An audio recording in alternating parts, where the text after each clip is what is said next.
ಭಾರತ್ ಮಾತಾ ಕಿ, ಬೆಳೋ ಭಾರತ್ ಮಾತಾ ಕಿ. ಬಿಜೆಪಿಯ ಜನಪರ ಹೋರಾಟಕ್ಕೆ, ಬಿಜೆಪಿಯ ಜನಪರ ಹೋರಾಟಕ್ಕೆ ಬೆಳೋ ಭಾರತ್ ಮಾತಾ ಕಿ. ಜನವಿರೋಧಿ ಸರ್ಕಾರ, ರಾಜ್ಯದಲ್ಲಿರ್ತಕ್ಕಂಥ ಒಬ್ಬ ಜನವಿರೋಧಿ ಮುಖ್ಯಮಂತ್ರಿಗಳ ವಿರುದ್ಧ ರಾಜ್ಯಾದ್ಯಂತ ಇವತ್ತು ಭಾರತೀಯ ಜನತಾ ಪಾರ್ಟಿ ಇವತ್ತು ಹೋರಾಟವನ್ನು ಕೈಗೆತ್ತಿಕೊಂಡಿರ್ತಕ್ಕಂಥದ್ದು. ಬೆಂಗಳೂರಿನಲ್ಲಿ ನಡೀತಾ ಇರ್ತಕ್ಕಂಥ ಈ ಬೃಹತ್ ಪ್ರತಿಭಟನೆ ವೇದಿಕೆ ಮೇಲೆ ಆಸೀನರಾಗಿರ್ತಕ್ಕಂಥ ಪ್ರತಿಪಕ್ಷದ ನಾಯಕರಾಗಿರ್ತಕ್ಕಂಥ ಸನ್ಮಾನ್ಯ ಶ್ರೀ ಆರ್ ಅಶೋಕ್ ರವರೇ, ಮಾಜಿ ಉಪಮುಖ್ಯಮಂತ್ರಿಗಳಾಗಿರ್ತಕ್ಕಂಥ ಸನ್ಮಾನ್ಯ ಶ್ರೀ ಅಶ್ವಥ್ ನಾರಾಯಣ್ ರವರೇ, ಶಾಸಕ ಮಿತ್ರರಾಗಿರ್ತಕ್ಕಂಥ ಬೈತಿ ಬಸವರಾಜಣ್ಣ ಅವರೇ, ವಿಧಾನ ಪರಿಷತ್ ಸದಸ್ಯರು, ನಮ್ಮೆಲ್ಲರ ಹಿರಿಯರಾಗಿರ್ತಕ್ಕಂಥ ಮಾನ್ಯ ಶ್ರೀ ಸಿ.ಟಿ. ರವಿ ಅವರೇ, ಯುವ ಮೋರ್ಚಾದ ರಾಜ್ಯದ ಅಧ್ಯಕ್ಷ ಇರ್ತಕ್ಕಂಥ ಧೀರಜ್ ಮುನ್ರಾಜ್ ಅವರೇ, ರೈತ ಮೋರ್ಚಾದ ಅಧ್ಯಕ್ಷ ಇರ್ತಕ್ಕಂಥ ನಡಳ್ಳಿ ಅವರೇ, ವೇದಿಕೆ ಮೇಲೆ ಆಸೀನರಾಗಿರ್ತಕ್ಕಂಥ ನಮ್ಮೆಲ್ಲ ಶಾಸಕ ಮಿತ್ರರೇ, ಬೆಂಗಳೂರು ಮಹಾನಗರದ ನಮ್ಮ ಪಕ್ಷದ ಅಧ್ಯಕ್ಷ ಇರ್ತಕ್ಕಂಥ ಸನ್ಮಾನ್ಯ ಶ್ರೀ ರಾಮಮೂರ್ತಿ ಅವರೇ, ಸಪ್ತಗಿರಿ ಗೌಡ್ರೆ, ಹರೀಶ್ ರವರೇ, ವೇದಿಕೆ ಮೇಲೆ ಆಸೀನರಾಗಿರ್ತಕ್ಕಂಥ ಎಲ್ಲ ಪಕ್ಷದ ಮುಖಂಡರೇ, ವೇದಿಕೆ ಮುಂಭಾಗದಲ್ಲಿ ಆಸೀನರಾಗಿರ್ತಕ್ಕಂಥ ಪಕ್ಷದ ಎಲ್ಲ ಶ್ರದ್ಧೆಯ ಕಾರ್ಯಕರ್ತ ಬಂಧುಗಳೇ, ತಾಯಂದಿರೇ, ಪತ್ರಿಕಾ ಹಾಗೂ ಮಾಧ್ಯಮದ ಸ್ನೇಹಿತರೆ, ಬಂಧುಗಳೇ, ಇವತ್ತು ಬೆಂಗಳೂರು ಮಹಾನಗರದಲ್ಲಿ ಮತ್ತು ಕರ್ನಾಟಕ ರಾಜ್ಯದಲ್ಲಿ ಭಾರತೀಯ ಜನತಾ ಪಾರ್ಟಿ ಈ ರಾಜ್ಯದಲ್ಲಿರ್ತಕ್ಕಂಥ ಒಂದು ಜನವಿರೋಧಿ ಸರ್ಕಾರದ ವಿರುದ್ಧ ಇವತ್ತು ಹೋರಾಟನ ನಾವೆಲ್ಲರೂ ಕೂಡ ಕೈಗೆತ್ತಿಕೊಂಡಿರ್ತಕ್ಕಂಥದ್ದು.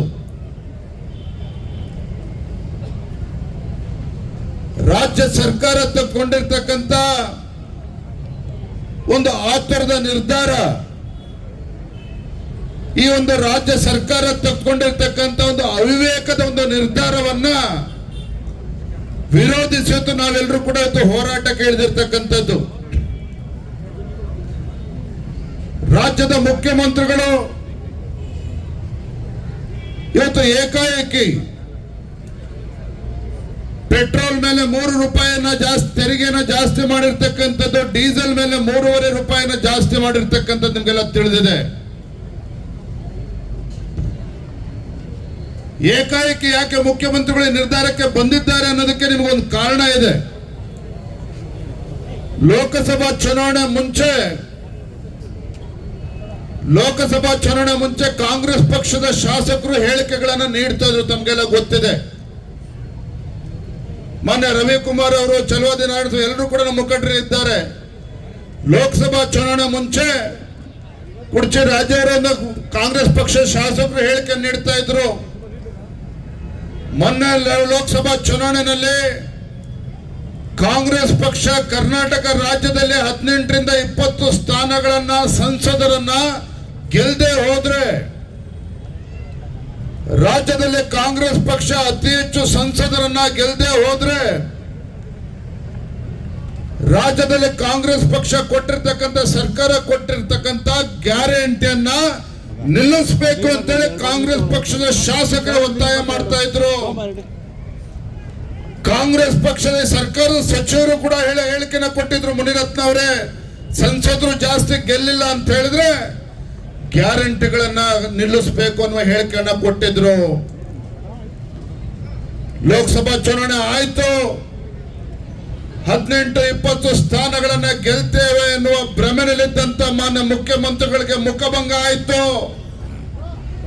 ಮಾನ್ಯ ಡಿ.ಕೆ. ಶಿವಕುಮಾರ್ ಅವ್ರಿಗೂ ಮುಖಭಂಗ ಆಯ್ತು.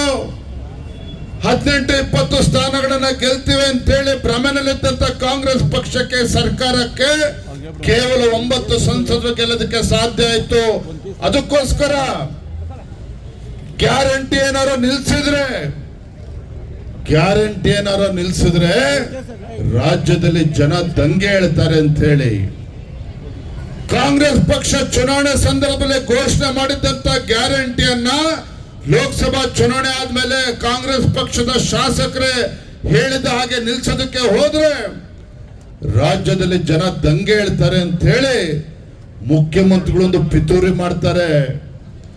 ಮುಖ್ಯಮಂತ್ರಿಗಳು ತಮ್ಮ ಸಚಿವ ಸಂಪುಟದ ಸದಸ್ಯರು ಎಲ್ಲರೂ ಸೇರಿ ಗ್ಯಾರಂಟಿ ನಿಲ್ಲಿಸಿದ್ರೆ ಜನ ನಮಗೆ ಕಲ್ತೊಂಡು ಹೊಡಿತಾರೆ, ಹಾಗಾಗಿ ಪೆಟ್ರೋಲ್ ಮೇಲೆ ₹3, ಡೀಸೆಲ್ ಮೇಲೆ ₹3, ₹3.5 ತೆರಿಗೆನ ಜಾಸ್ತಿ ಮಾಡೋಣ ಅಂತ ಹೇಳಿ ಇಂಥ ಒಂದು ಜನವಿರೋಧಿ ನಿರ್ಧಾರವನ್ನು ಇವತ್ತು ಮಾನ್ಯ ಮುಖ್ಯಮಂತ್ರಿಗಳು ತೆಗೆದುಕೊಂಡಿರ್ತಕ್ಕಂಥದ್ದು.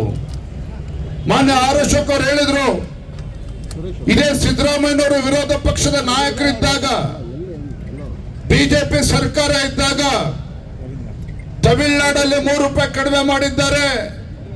ರಾಜ್ಯದಲ್ಲಿ ಕಾಂಗ್ರೆಸ್ ಪಕ್ಷ ಏನಾದ್ರು ಅಧಿಕಾರದಲ್ಲಿದ್ದರೆ ₹10 ಪ್ರತಿ ಲೀಟರ್ಗೆ ಕಡಿಮೆ ಮಾಡ್ತೇವೆ ಅಂತ ಹೇಳ್ತಾ ಇದ್ರು, ಹೇಳಿಕೆನ ನೀಡಿದ್ರು. ವಿರೋಧ ಪಕ್ಷ ಸ್ಥಾನದಲ್ಲಿದ್ದಾಗ ಸಿದ್ದರಾಮಯ್ಯನವರಿಗೆ ರಾಜ್ಯದ ಜನರ ಪರವಾಗಿ ಇದ್ದಂತ ಕಾಳಜಿ, ಅಂದಿನ ವಿರೋಧ ಪಕ್ಷದ ನಾಯಕ ಸಿದ್ದರಾಮಯ್ಯನವರು ಅವತ್ತೇನು ಜನರ ಪರವಾಗಿದ್ದಂತ ಕಾಳಜಿ ಮುಖ್ಯಮಂತ್ರಿಗಳಾದ್ಮೇಲೆ ಎಲ್ಲಿ ಕಳೆದೋಯ್ತು? ಮುಖ್ಯಮಂತ್ರಿಗಳಾದ್ಮೇಲೆ ಜನಪರ ಕಾಳಜಿ ಎಲ್ಲೋಯ್ತು? ಮಾನ್ಯ ಮುಖ್ಯಮಂತ್ರಿ ಸಿದ್ದರಾಮಯ್ಯನವರೇ, ನಿಮ್ಮ ಯೋಗ್ಯತೆಗೆ ಕಳೆದ 1 ವರ್ಷದಲ್ಲಿ ಕಾಂಗ್ರೆಸ್ ಸರ್ಕಾರ ರಾಜ್ಯದಲ್ಲಿ ಅಧಿಕಾರಕ್ಕೆ ಬಂದ ಮೇಲೆ ಒಂದೇ ₹1 ಅಭಿವೃದ್ಧಿಗೋಸ್ಕರ ಹಣವನ್ನು ಕೊಡೋದಕ್ಕೆ ಸಾಧ್ಯ ಆಗಿಲ್ಲ. ಯಾವುದೇ ಒಂದು ಅಭಿವೃದ್ಧಿ ಕೆಲಸ ಕಾರ್ಯಗಳು 1 ವರ್ಷದಲ್ಲಿ ಮಾಡೋದಕ್ಕೆ ಸಾಧ್ಯ ಆಗಿಲ್ಲ. ಸಿದ್ದರಾಮಯ್ಯನವರ ಆತ್ಮೀಯ ಮಿತ್ರ ಡಿ.ಕೆ. ಶಿವಕುಮಾರ್ ಅವರ ಆತ್ಮೀಯ ಮಿತ್ರ ಶಾಸಕರಾಗಿರ್ತಕ್ಕಂಥ ಮುದ್ದೇಬಿಹಾಳದ ಶಾಸಕರು ನಾಡಗೌಡರು ಮೊನ್ನೆ ಹೇಳಿಕೆಯನ್ನು ಕೊಟ್ಟಿದ್ದಾರೆ. ಈ ಕಾಂಗ್ರೆಸ್ ಸರ್ಕಾರ ಸಿದ್ದರಾಮಯ್ಯನವರು ಮುಖ್ಯಮಂತ್ರಿ ಆದ್ಮೇಲೆ ನಮ್ಮ ಕ್ಷೇತ್ರಕ್ಕೆ ಅಭಿವೃದ್ಧಿಗೆ ಹಣ ಕೊಡ್ತಾ ಇಲ್ಲ. ನಾನು ಶಾಸಕನಾಗಿ ನಮ್ಮ ಕ್ಷೇತ್ರದಲ್ಲಿ ತಲೆ ಎತ್ಕೊಂಡು ಓಡಾಡೋದಕ್ಕೆ ಆಗ್ತಾ ಇಲ್ಲ. ನಾನು ರಾಜಕಾರಣ ಮಾಡಿದ್ರೆಷ್ಟು ಬಿಟ್ರೆಷ್ಟು ಶಾಸಕ ಸ್ಥಾನಕ್ಕೆ ಬೇಕಾದ್ರೂ ರಾಜೀನಾಮೆ ಕೊಡ್ತೇನೆ ಅಂತ ಹೇಳಿ ಸ್ವತಃ ಕಾಂಗ್ರೆಸ್ ಪಕ್ಷದ ಆಡಳಿತ ಪಕ್ಷದ ಶಾಸಕರು ಹೇಳಿಕೆಯನ್ನು ನೀಡಿದ್ದಾರೆ. ಬಂಧುಗಳೇ, ನಿಮಗೆ ಗೊತ್ತಿರಲಿ, ಬಿಜೆಪಿ ಶಾಸಕರು ಬಿಡಿ, ಜಾತ್ಯತೀತ ಜನತಾದಳ ಶಾಸಕರನ್ನು ಬಿಡಿ, ನಾವು ವಿರೋಧ ಪಕ್ಷದಲ್ಲಿದ್ದೇವೆ. ಆಡಳಿತ ಪಕ್ಷದ ಶಾಸಕರು ಸಹ ತಮ್ಮ ಕ್ಷೇತ್ರದಲ್ಲಿ ಇವತ್ತು ತಲೆ ಎತ್ಕೊಂಡು ಓಡಾಡದೆ ಇರ್ತಕ್ಕಂಥ ಒಂದು ದಾರುಣ ಪರಿಸ್ಥಿತಿ ಒಂದು ನಿರ್ಮಾಣ ಆಗಿದೆ. ನಾವ್ಯಾರು ಕೂಡ ಶಾಸಕರು ನಮ್ಮ ಕ್ಷೇತ್ರದಲ್ಲಿ ಅಭಿವೃದ್ಧಿ ಕೆಲಸ ಮಾಡೋದಕ್ಕೆ ಆಗ್ತಾ ಇಲ್ಲ, ರಸ್ತೆಗಳು ಮಾಡೋದಕ್ಕೆ ಆಗ್ತಾ ಇಲ್ಲ, ಆಸ್ಪತ್ರೆ ಕೊಡೋದಕ್ಕೆ ಆಗ್ತಾ ಇಲ್ಲ, ಶಾಲಾ ಕೊಠಡಿಗಳು ಕೊಡೋದಕ್ಕೆ ಸಾಧ್ಯ ಆಗ್ತಾ ಇಲ್ಲ. ಮಾಧ್ಯಮದ ಮಿತ್ರರಲ್ಲಿದ್ದಾರೆ. ಬಿಜೆಪಿ ಸರ್ಕಾರ ಇದ್ದಾಗ ಬಸವರಾಜ ಬೊಮ್ಮಾಯಿ ಅವರು ಮುಖ್ಯಮಂತ್ರಿ ಸ್ಥಾನದಿಂದ ಇಳಿಬೇಕಾದ್ರೆ ರಾಜ್ಯದಲ್ಲಿ ರೆವಿನ್ಯೂ ಸರ್ಪ್ಲಸ್, ರಾಜ್ಯ ಸರ್ಕಾರ ನಮ್ಮ ಸರ್ಕಾರ ಇದ್ದಾಗ ಯಾವುದೇ ಸಾಲಗಳು ಹೆಚ್ಚು ಸಾಲಗಳಿಲ್ಲ, ರೆವಿನ್ಯೂ ಸರ್ಪ್ಲಸ್ ಇತ್ತು. ಆದ್ರೆ ಒಂದೇ ಒಂದು ವರ್ಷದಲ್ಲಿ ಕಾಂಗ್ರೆಸ್ ಸರ್ಕಾರ ಬಂದ ಮೇಲೆ, ಸಿದ್ದರಾಮಯ್ಯನವರು ಮುಖ್ಯಮಂತ್ರಿ ಆದ್ಮೇಲೆ ಇವತ್ತು ಕರ್ನಾಟಕ ರಾಜ್ಯದ ಆರ್ಥಿಕ ಪರಿಸ್ಥಿತಿ ಇವತ್ತು ಹದಗೆಟ್ಟಿದೆ ಅಂತ ಹೇಳಿದ್ರೆ, ರಾಜ್ಯ ಇವತ್ತು ದಿವಾಳಿಯ ಅಂಚಿನಲ್ಲಿ ಇವತ್ತು ಹೋಗ್ತಾ ಇದೆ ಅಂತ ಹೇಳಿದ್ರೆ, ಯಾವ ಪುರುಷಾರ್ಥಕ್ಕೋಸ್ಕರ ಆಡಳಿತ ನಡೆಸ್ತಾ ಇದ್ದೀರಿ? ಒಬ್ಬ ಅನುಭವಿ ಮುಖ್ಯಮಂತ್ರಿಗಳು ಇದ್ರೂ ಸಹ ಇವತ್ತು ರಾಜ್ಯದಲ್ಲಿ ಇವತ್ತು ಆರ್ಥಿಕ ಸಂಕಷ್ಟಕ್ಕೆ ಯಾಕೆ ಸಿಲುಕಾಕೊಂಡಿದೆ?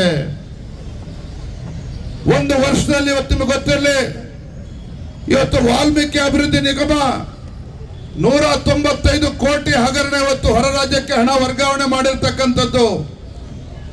ಬೇರೆ ಬೇರೆ ನಿಗಮದಲ್ಲೂ ಕೂಡ ದೊಡ್ಡ ಭ್ರಷ್ಟಾಚಾರ ನಡೆದಿದೆ. ಅಭಿವೃದ್ಧಿಗೆ ₹1 ಇಲ್ಲ, ಆದ್ರೆ ಇವರು ಲಂಚ ಹೊಡೆಯೋದಕ್ಕೆ, ಭ್ರಷ್ಟಾಚಾರ ಮಾಡೋದಕ್ಕೆ ಯಾವುದೂ ಕೂಡ ತೊಂದರೆ ಇಲ್ಲ. ಆ ರೀತಿ ಭ್ರಷ್ಟಾಚಾರ ನಡೆಸ್ತಾ ಇರ್ತಕ್ಕಂಥ ಕಾಂಗ್ರೆಸ್ ಪಕ್ಷ ಈ ವೇದಿಕೆ ಮೂಲಕ ಮಾನ್ಯ ಮುಖ್ಯಮಂತ್ರಿಗೆ ಎಚ್ಚರಿಕೆಯನ್ನು ಕೊಡೋದಕ್ಕೆ ಇಚ್ಛೆ ಪಡ್ತೇನೆ. ಅಹಂಕಾರದಿಂದ, ಅಧಿಕಾರದ ಅಹಂಕಾರದಿಂದ ಏನು ಕಾಂಗ್ರೆಸ್ ಸರ್ಕಾರ ಇವತ್ತು ಮೆರಿತಾ ಇದೆ, ಇವತ್ತೇನು ಜನವಿರೋಧಿ ತೀರ್ಮಾನಗಳನ್ನ ರಾಜ್ಯದ ಸರ್ಕಾರ ಇವತ್ತು ಮಾನ್ಯ ಮುಖ್ಯಮಂತ್ರಿಗಳು ಏನು ಮಾಡ್ತಾ ಇದ್ದೀರಿ, ನಿಮ್ಮ ಅಧಿಕಾರದ ದರ್ಪವನ್ನ ಇಳಿಸ್ತಕ್ಕಂತ ಶಕ್ತಿ ರಾಜ್ಯದ ಜನರಿಗೆ ಇದೆ ಅನ್ನೋದನ್ನ ಮಾನ್ಯ ಮುಖ್ಯಮಂತ್ರಿಗಳು ಮರಿಬಾರದು. ನಿಮ್ಮ ಅಧಿಕಾರದ ದರ್ಪವನ್ನು ಕೂಡ ಇಳಿಸ್ತಕ್ಕಂತ ಶಕ್ತಿ ರಾಜ್ಯದ ಜನರಿಗಿದೆ. ನಿಮ್ಮನ್ನ ಅಧಿಕಾರದಿಂದ ಇಳಿಸ್ತಕ್ಕಂಥ ಶಕ್ತಿನೂ ಕೂಡ ರಾಜ್ಯದ ಜನರಿಗೆ ಇದೆ ಅನ್ನೋದನ್ನ ನೀವು ಮರಿಬಾರ್ದು. ಮಾನ್ಯ ಮುಖ್ಯಮಂತ್ರಿಗಳೇ, 136 ಶಾಸಕರಿದ್ದಾರೆ, ಆನೆ ನಡೆದಿದ್ದೇ ದಾರಿ ಅಂತ ಹೇಳಿ ಅಭಿವೃದ್ಧಿನೂ ಇಲ್ದೇನೆ ಭ್ರಷ್ಟಾಚಾರವನ್ನ ಮಾಡಿಕೊಂಡು ಇವತ್ತು ಜನವಿರೋಧಿ ನಿರ್ಧಾರವನ್ನ ತಾವೇನು ತೆಗೆದುಕೊಳ್ತಾ ಇದ್ದೀರಿ. ಭಾರತೀಯ ಜನತಾ ಪಾರ್ಟಿ ಇದನ್ನ ನೋಡ್ಕೊಂಡು ಸುಮ್ಮನೆ ಕೂರ್ತಕ್ಕಂಥ ಪ್ರಶ್ನೆ ಇಲ್ಲ. ಇವತ್ತು ರಾಜ್ಯಾದ್ಯಂತ ಹೋರಾಟವನ್ನು ಮಾಡಿದ್ದೇವೆ, ಎಲ್ಲ ಜಿಲ್ಲಾ ಕೇಂದ್ರಗಳಲ್ಲಿ ಹೋರಾಟವನ್ನು ಮಾಡಿದ್ದೇವೆ. ನಾನು ನಮ್ಮ ಎಲ್ಲ ಪಕ್ಷದ ಮುಖಂಡರನ್ನ ಕೂತು ಚರ್ಚೆ ಮಾಡಿ ಇವತ್ತು ತೀರ್ಮಾನ ಮಾಡಿದ್ದೇವೆ. ಇವತ್ತು ರಾಜ್ಯಾದ್ಯಂತ ಹೋರಾಟ ಮಾಡಿದ್ದೇವೆ. ಮುಂದಿನ ಗುರುವಾರ ರಾಜ್ಯದ ಎಲ್ಲ ಕೇಂದ್ರಗಳಲ್ಲಿ, ಜಿಲ್ಲಾ ಕೇಂದ್ರಗಳಲ್ಲಿ ರಸ್ತೆ ತಡೆಯನ್ನು ನಾವು ಮಾಡೋರಿದ್ದೇವೆ. ಮುಂದಿನ ಗುರುವಾರ ರಾಜ್ಯಾದ್ಯಂತ ಭಾರತೀಯ ಜನತಾ ಪಾರ್ಟಿ JDS ಪಕ್ಷ ಎಲ್ಲ ಮುಖಂಡರನ್ನು ಕೂಡ ವಿಶ್ವಾಸಕ್ಕೆ ತೆಗೆದುಕೊಂಡು ರಾಜ್ಯಾದ್ಯಂತ ಮುಂದಿನ ಗುರುವಾರ ರಸ್ತೆ ತಡೆಯನ್ನು ನಾವು ಹಮ್ಮಿಕೊಂಡಿದ್ದೇವೆ. ಇವತ್ತೆಲ್ಲ ವ್ಯಾಪಾರಸ್ಥರು, ಇವತ್ತು ಕಾರ್ಮಿಕರು, ರೈತರು ಎಲ್ಲರನ್ನು ಕೂಡ ವಿಶ್ವಾಸಕ್ಕೆ ತೆಗೆದುಕೊಂಡು ಈ ಹೋರಾಟವನ್ನು ಮುಂದಿನ ದಿನಗಳಲ್ಲಿ ಇನ್ನೂ ಉಗ್ರವಾಗಿ ಮಾಡಬೇಕು. ಈ ರಾಜ್ಯ ಸರ್ಕಾರಕ್ಕೆ, ಮುಖ್ಯಮಂತ್ರಿಗಳಿಗೆ ಕಿವಿಂಡತಕ್ಕಂಥ ಕೆಲಸ ಮಾಡಬೇಕಾಗಿದೆ. ಹಾಗಾಗಿ ಹೋರಾಟವನ್ನು ಇನ್ನೂ ಕೂಡ ನಾವು ಮುಂದಿನ ದಿನಗಳಲ್ಲಿ ಕೂಡ ನಾವು ಮಾಡಬೇಕಾಗಿದೆ. ಯಾಕೆಂದ್ರೆ ಬಂಧುಗಳೇ, ರಾಜ್ಯದಲ್ಲಿರ್ತಕ್ಕಂಥ ಈ ಬಂಡ ಕಾಂಗ್ರೆಸ್ ಸರ್ಕಾರ, ಒಬ್ಬ ಬಂಡ ಮುಖ್ಯಮಂತ್ರಿಗಳಿದ್ದಾರೆ. ರೈತರ ಬಗ್ಗೆ ಕಾಳಜಿ ಇಲ್ಲ, ಬಡವರ ಬಗ್ಗೆ ಕಾಳಜಿ ಇಲ್ಲ. ಪೆಟ್ರೋಲ್ ಡೀಸೆಲ್ ತೆರಿಗೆ ಜಾಸ್ತಿ ಮಾಡೋದ್ರಿಂದ ಇವತ್ತು ಜನಸಾಮಾನ್ಯರಿಗೆ ಯಾವ ರೀತಿ ಹೊರೆ ಆಗ್ತದೆ. ಬಸ್ಸಿನ ದರ ಜಾಸ್ತಿ ಆಗ್ತದೆ, ಟ್ಯಾಕ್ಸಿ ಆಟೋಗಳ ದರ ಜಾಸ್ತಿ ಆಗ್ತದೆ, ತರಕಾರಿ ಬೆಲೆ ಜಾಸ್ತಿ ಆಗ್ತದೆ. ಇಷ್ಟೆಲ್ಲ ಗೊತ್ತಿದ್ರು ಕೂಡ ಒಬ್ಬ ಅನುಭವಿ ಮುಖ್ಯಮಂತ್ರಿಗಳು ಲೋಕಸಭಾ ಚುನಾವಣೆ ಹಿನ್ನಡೆ ಆದ್ಮೇಲೆ ಈ ರೀತಿ ಏನು ಜನವಿರೋಧಿ ತೀರ್ಮಾನ ಅಂತ ಮಾಡಿದ್ದೀರಿ. ಇದು ಯಾವುದೇ ಕಾರಣಕ್ಕೂ ಇದು ಅಕ್ಷಮ್ಯ ಅಪರಾಧ. ಎಲ್ಲಿಯವರೆಗೆ ಮಾನ್ಯ ಮುಖ್ಯಮಂತ್ರಿಗಳು ತಾವು ಏರಿಸಿರ್ತಕ್ಕಂಥ ತೆರಿಗೆ ಅಥವಾ ಪೆಟ್ರೋಲ್ ಡೀಸೆಲ್ ಮೇಲೆ ಹಿಂತೆಗೆದುಕೊಳ್ಳೋದಿಲ್ವೋ ಅಲ್ಲಿಯವರೆಗೂ ಸಹ ಭಾರತೀಯ ಜನತಾ ಪಾರ್ಟಿ ಇವತ್ತು ರಾಜ್ಯಾದ್ಯಂತ ಹೋರಾಟವನ್ನು ಮಾಡ್ತದೆ. ಇವತ್ತು ನಮ್ಮಿರ್ತಕ್ಕಂಥ ನಮ್ಮೆಲ್ಲ ಕಾರ್ಯಕರ್ತರ ವಿನಂತಿಯನ್ನು ಮಾಡ್ತಕ್ಕಂಥದ್ದು, ಈ ರೀತಿ ಒಬ್ಬ ಜನವಿರೋಧಿ ಸರ್ಕಾರ, ಜನವಿರೋಧಿ ಮುಖ್ಯಮಂತ್ರಿಗಳು ರಾಜ್ಯದಲ್ಲಿ ಇದ್ದಾಗ ನಾವು ಸುಮ್ಮನೆ ಕೂರ್ತಕ್ಕಂಥ ಪ್ರಶ್ನೆ ಇಲ್ಲ. ನಾವು ವಿರೋಧ ಪಕ್ಷವಾಗಿ ಇವತ್ತು ಜನರ ಪರವಾಗಿ ಇವತ್ತು ಧ್ವನಿಯನ್ನು ಎತ್ತಬೇಕಾಗಿದೆ. ರಾಜ್ಯದಲ್ಲಿರ್ತಕ್ಕಂಥ ರೈತರು, ಬಡವರಿಗೆ, ಸಾಮಾನ್ಯ ಜನರಿಗೆ ಇವತ್ತು ನ್ಯಾಯ ಕೊಡಿಸ್ತಕ್ಕಂಥ ಕೆಲಸ ನೀವು ಎಲ್ಲರೂ ಕೂಡ ಸೇರಿ ಮಾಡಬೇಕಾಗಿದೆ ಅನ್ನೋದು ನಾವು ಮರಿಬಾರ್ದು. ಹಾಗಾಗಿ ನಾ ಇಷ್ಟು ಮಾತ್ರ ಸಂದರ್ಭದಲ್ಲಿ ಹೇಳ್ತೇನೆ, ಇವತ್ತೇನು ದುರಂಕಾರದಿಂದ ನಡ್ಕೊಳ್ತಾ ಇರ್ತಕ್ಕಂಥ ಕಾಂಗ್ರೆಸ್ ಸರ್ಕಾರಕ್ಕೆ ಒಂದು ತಕ್ಕ ಪಾಠವನ್ನ ನಾವು ಕಲಿಸಬೇಕಾಗಿದೆ.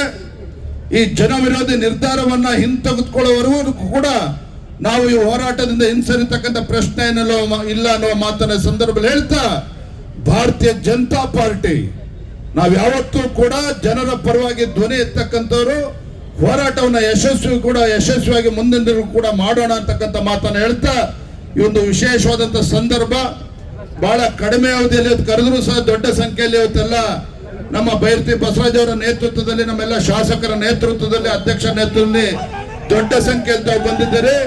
ಎಲ್ಲರೂ ಸಹ ಒಂದು ಘೋಷಣೆ ಹಾಕಿ ನಮ್ಮ ಹೋರಾಟ ಬಲೋ ಭಾರತ್ ಮಾತಾಕ್ಕೆ, ಜನಪರ ಹೋರಾಟಕ್ಕೆ, ರೈತ ವಿರೋಧಿ ಸರ್ಕಾರಕ್ಕೆ, ಜನವಿರೋಧಿ ಸರ್ಕಾರಕ್ಕೆ,